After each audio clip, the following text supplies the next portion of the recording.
Hey, what's up guys? So thanks so much for you guys that have commented and stuff on all my videos and have subscribed to the channel. If you are enjoying videos like this, just subscribe down below.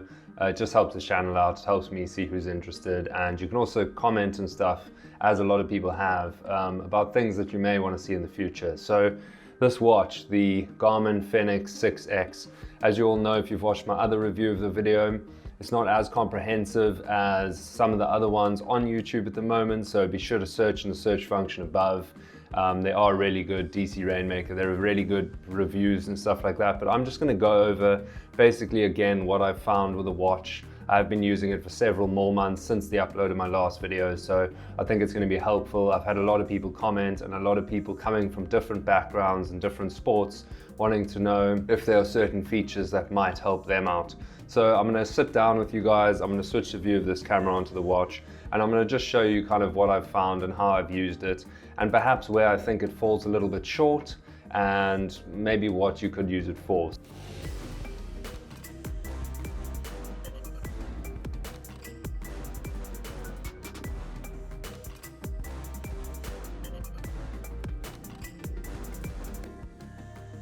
I've switched the view around, I'm just going to show you some stuff. I'm not going to go over everything, so if you do want to see a full list of everything, I'll try link maybe a Garmin website with all of the features and everything of this watch.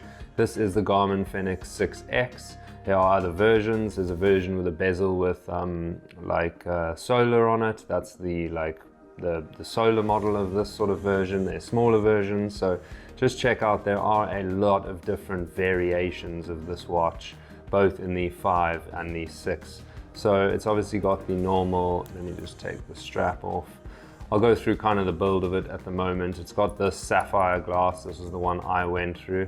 So you get Gorilla Glass on the new ones, you get the sapphire glass, and this sapphire glass, personally, I've never had issues with it. I haven't ever had a scratch on it. I've been using this for months, and my old sapphire watch, which was the Fenix 5 Sapphire, did not have an actual scratch on it.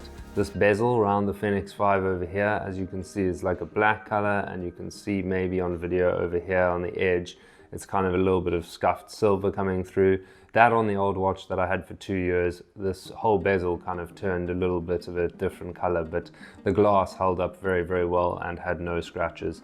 As I said in my previous video, I used to do work in the garage with it. I used to do construction style stuff. I used to go to work with it. I used to do all sorts of stuff, and it held up perfectly.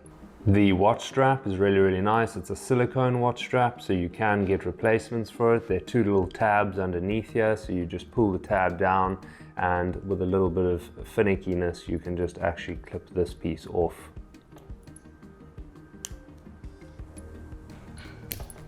Like that. Mine, as you can see, is built up quite a lot of grease and dirt underneath and stuff, so it actually needs a bit of a clean, which I will do after this video. But it just snaps back on, or it should snap back on if you pull the tab down, and you can kind of replace both sides of the watch strap, which is nice, because I tend to, these little pieces over here tend to break first. So going on to the actual watch, you've obviously got your light, and there are loads of screen faces. If you go onto the Garmin app, obviously if you don't have a Garmin watch, you don't have access to the app, but if you go on the Garmin app, go to the store, and then you can see, I think it's if you push down, there you get watch face. So you can actually download a lot of different watch faces, analog or digital, depending on what you're looking for and depending on also what information you want to see. I have had lots of people ask about sailing. I had a guy recently ask about paragliding and all that stuff. So if you do want, say, your direction controls, or you want your altitude, or you want your battery or barometer or compass or whatever, you can set it up exactly how you like it, which is really, really cool. So heading back out of that, you've got widgets. So the widgets from the Garmin Fenix 6 and the Garmin Fenix 5 have changed. This is a more compressed version of the widgets, so you'll see it's in like a list form, like this. So you've got lists of everything, your health stats, your steps, your training maintenance, your 5K, your ABC barometer, all that sort of stuff. You go into it and then you can kind of see that's your altimeter, your barometer, and your compass. So you can go into them individually, and you can also obviously see them all together like this. And if you exit out again as a widget, you can kind of see like a really compressed version of them right over there, which is pretty cool. The sunrise, sunset, all of that stuff is accessible. So I mean, say for instance, sunrise, sunset, you can use that as your kind of widget view. You can go in and get more information on your sunrise, sunset. So it's really cool that it is compressed and it's not just full screen like the 5 was of each one. It just makes a difference just quickly going through them.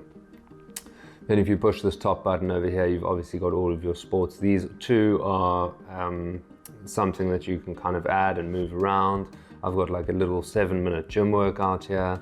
I've got my trail running, my running treadmill, some breath work, some yoga stuff, a jump counter for skipping. You get all sorts of add-ons and all sorts of stuff that people exterior to Garmin have kind of coded and made for these watches and made available on the store, which is really cool. So you can also go into these like mountain biking, and you can go into all these settings. You can do training stuff. You can navigate a course, so you can add courses via your Garmin application on your cell phone, and then you can follow the course using whatever kind of app you want. You can also actually go into the activity itself and change all these screens around. So if you go here, you go data screens, then you've got all your screens. So my first screen, this is only my personal preference, but it's got time, distance, total ascent, and time of day. Just basically using it for an example. If I go out for a chilled mountain bike ride and it's not a race, I use this because I like knowing how long I've been riding. I like knowing my distance. I like knowing how much climbing I've done, and it's also nice keeping an eye on the time of the day. Even though you can hold the side button down to get back to the watch, it's just easy having it all on one screen. You can have quite a few screens, and you can see over here, that's sort of like your GPS view. So that is kind of what maps looks like. Obviously, if you're near other trails, you'll have trails like the ones up above. So you can also set those and you can navigate, which is pretty cool. One thing on the navigation, I was actually speaking to someone the other day about it.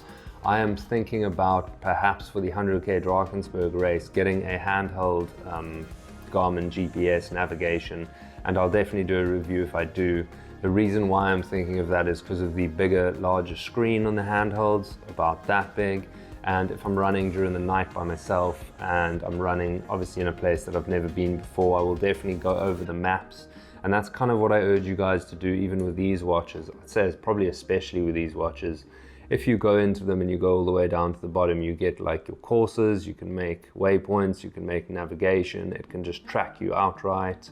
But if you're going to navigate, and say for instance, let's have a look at courses. There's the 13 Peaks course, there's some long distance course. So let's go to the 13 Peaks, say for instance, and let it load up. You've got an option to do course, you've got a map of the course, and if I load into the map of the course, then I'll kind of show you guys what I'm talking about. It's not a downfall, but it is, you've got to realize that it is a watch. So here is your route.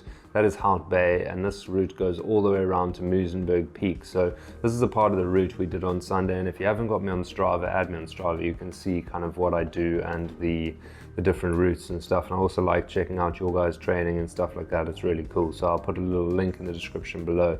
But getting back to it, that is kind of what the route looks like. So you can kind of zoom in and push these buttons to go up and down along the map.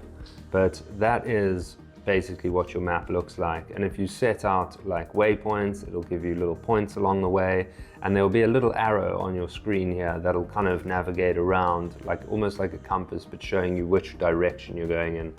But as you can imagine, that's basically all you've got on your screen, is this little thing with a little arrow and stuff. So while it is brilliant for navigation, I urge you to always go through maybe even printable maps or maps online and know your route and know your courses that you're doing prior to doing it, because even on Saturday when we were going via navigation on a watch, it is very difficult to tell if it's, say for instance, this path over here that you're supposed to take at this point, or it's the path above.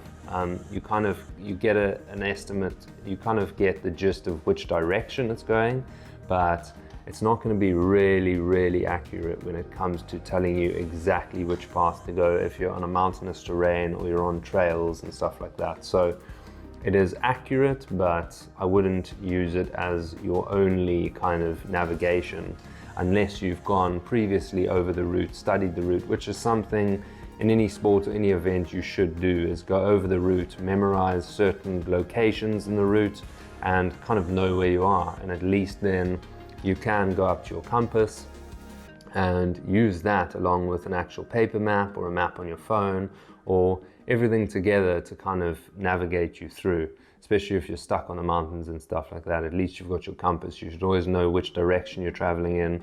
I was reading an article the other day, you check your aid stations, you can actually check printable maps, and each block is maybe a kilometer or a mile or whatever it is, and you can then know how long it is to your next aid station. You should know kind of what direction it is, and then you've got a compass, you've got your basic maps on the device, you've got all the tools you need basically to safely get you to the next location. And that's kind of, yeah, that's just my point with that. It's kind of a long ramble, but if you are going to say, I've been on holiday before and I've just used a watch like this watch for navigation, it does get a little bit difficult at times knowing exactly which road or path to go along. If there's a split in the trail or something like that, it does take some searching. So, I mean, there are lots of other functionalities of the watch, and there are lots of stuff in the app. If you check out the app, that you can go into all the settings, your clocks, your history of your activities.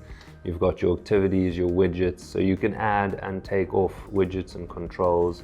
You can add sensors. I mean, your sensors will be stuff on your bike. Your sensors will be stuff like a foot pod on your shoe. They could be a treadmill that you could pair to if it's got Bluetooth activities. So it's all sorts of stuff like that. You've got music. I've got my Spotify on this. So I just make Spotify playlists, and then I just upload the Spotify playlist when this is plugged into the charger. That's the little charging port at the back. The charger has worked really well so far. I think it just clips into the back over there, so it's not a whole unit that clips around the back, it just goes in the back. So you can carry on using the watch while you're charging it. Obviously not while it's on your wrist, but yeah, that's basically what they've come up with. Heart rate sensor monitor. I think I said in my previous video as well, if you're doing daily heart rate tracking and stuff with it, it's really good. If you're doing stuff that's going to spike your heart rate up and down all the time and you want really accurate data, I urge you to get a heart rate monitor. I've got the chest heart rate monitor for both swimming and I think it's the triathlon one or whatever. And then obviously you're going to get a much more accurate result with those changes in heart rate over like a rapid sort of period of time. You've got your phone that you can obviously connect, so it can send you push notifications to your device. You can set them off for when you are doing an activity and stuff like that. You've got Wi-Fi on this device. This is the 6X. Just check, I'm not too sure if the normal 6 has Wi-Fi. This Wi-Fi allows me to just upload to my phone, and it has been really useful because I just basically get my phone out, go into the app, pull down the app, and it sends whatever my previous activities were, basically syncs to the app, which is really fast. So I don't have to fiddle with connecting it to the computer or connecting it to anything else. You've got audio prompts, which you can set up. So I've got a pair of Bluetooth headphones I did a review of. If I'm doing, say, a 5K for time or a 10K over a long distance or a 42K at a certain pace, you can actually set up audio prompts. So it tells you if you're ahead or behind, how much time, which is really cool, especially if you're doing sports and stuff where you need your hands and you need to actually pay attention to what you're doing. You've got safety tracking, which is basically like if you guys have used Strava, there's a safety tracker on there as well, and you can basically have the app via your phone track you where you are, and you can have your loved ones or anyone else kind of, in case of an emergency, be able to track your location and see where your last location was and stuff. So that's pretty cool. Obviously your navigation, power management, this is a new mode on this one. This is battery saver, which is pretty cool. So you can edit it and you can basically have different types of battery savers, which will give you, at the moment you can see I'm on full charge, it'll last for 80 days. And I don't particularly, if I do something say every day or every second day, I charge this watch maybe every 2 weeks maybe, and it doesn't even run out by then. I just charge it because I notice that maybe I should. I've never actually had it run out on me, to be honest. The 5 I did have run out on me quite a few times, but the battery seems to be much better, and with this battery saver mode you can still put it on, and I've got there 80 days with it on and I've got 13 days with it off. and it basically allows you to carry on tracking and stuff, but it just uses it obviously just switches off like your music and your Wi-Fi and your Bluetooth and all that stuff that takes extra battery. You've got your system, so you can add and kind of go over everything and software and about and your time and your backlight and all that stuff. And that's pretty much it. When it comes to what you want to see and everything, it's a really good watch. It's really cool to have everything kind of on your display here. I've got my notifications. I've got Wednesday the 28th of October. I like to see the day of the week and the date and the month. I've got my elevation currently above sea level, 74 meters. I've got my charge, just make sure you guys can see this, 97% charge. That's my heart over there. If it lights up, my heart rate data is being recorded by the watch, my amount of stairs climbed and my steps taken. So yeah, it's an awesome watch. I really think definitely check it out. Also just check out the size. I know if you are looking for all of the sleep data, there's like tracks your sleep and your stress levels and all that sort of stuff, which personally I find the watch, I mean, my hands aren't that big, but that is the watch on my wrist. It sticks out quite a bit, and although it's not too big, I'm totally used to it, and I could probably have a watch that's slightly bigger for sports activities and during the day, and I wouldn't really mind it. So the size of this watch is really chilled. Here's a pen over here. That's a normal like Bic pen. I mean, you can kind of see, I mean, what size the watch is. Check it out online if you haven't. I don't think I've got anything else. Yeah, packed dentine chewing gum.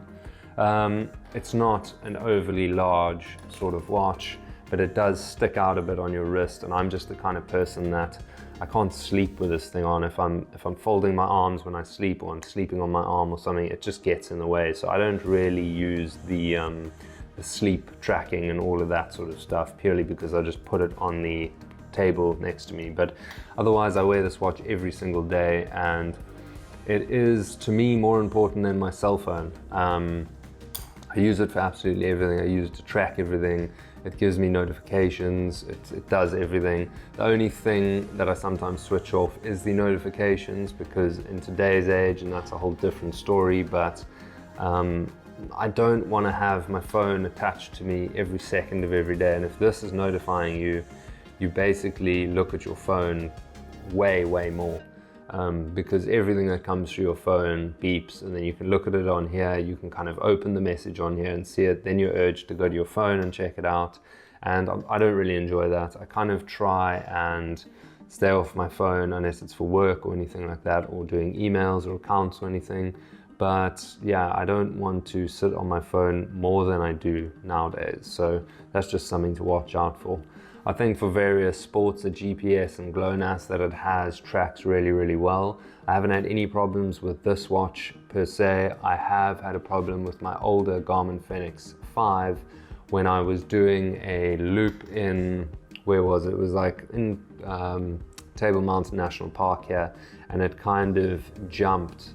I looked like I was almost hiking in the sea at one point. It jumped to like the other side of the Table Mountain National Park and then tracked some there, and then kind of jumped back to where I was. So with that, and obviously with swimming, if you're doing triathlon and stuff, if this is not above the water and it's underneath the water and all that stuff all the time, it tracks pretty well, but it's not the actual map that you're going to get with exactly where you swam afterwards is really good for what it is, but it's not 100%. I have seen guys say, I think it may have came from DC Rainmaker or something as well, that you get those buoys or whatever that you attach to the back of you for safety when you're doing open water swims. Some of the guys actually attach even cable tie or something, their watches to that, so that your watch floats above the water all the time, and that'll give you a way more accurate GPS track.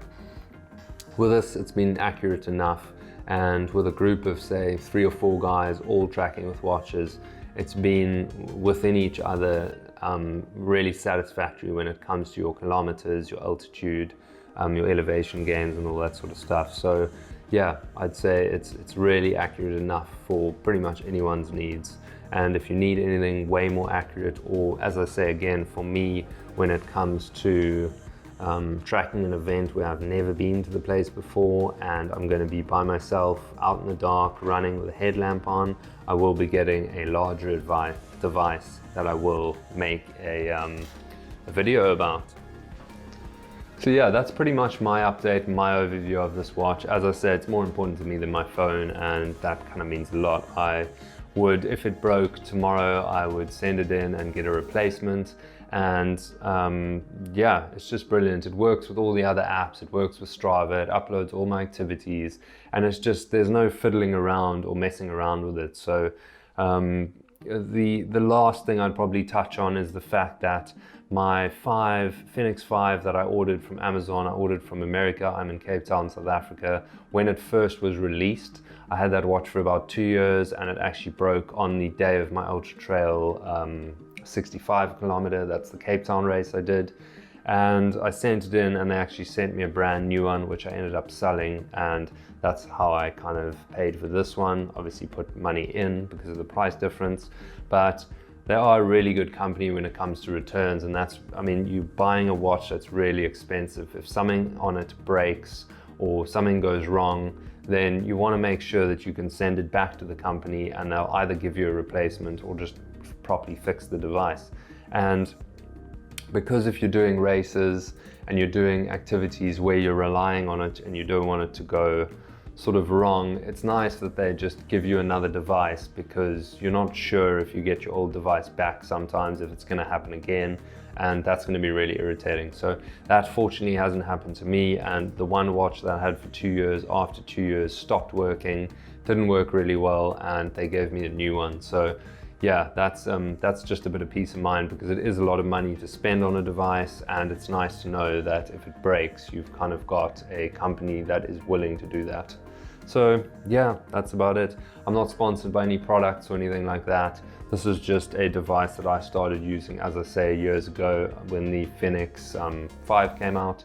That was, as soon as it was released, I got it, and I've been using these watches ever since.